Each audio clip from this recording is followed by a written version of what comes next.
ఎవరికి తోడవుతారో ఎప్పుడెందుకు విడిపోతారో మమతను కాదని వెళతారు మనసే చాలని ఉంటారు ఎవ్వరి పయనం ఎందాకో అడగదు ఎవ్వరిని బదులే దొరకదని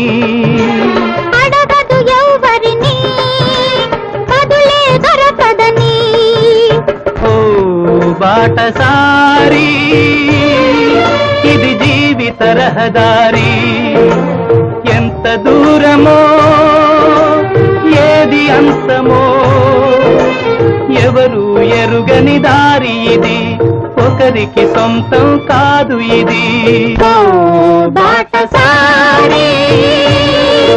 ఇది జీవిత రహదారి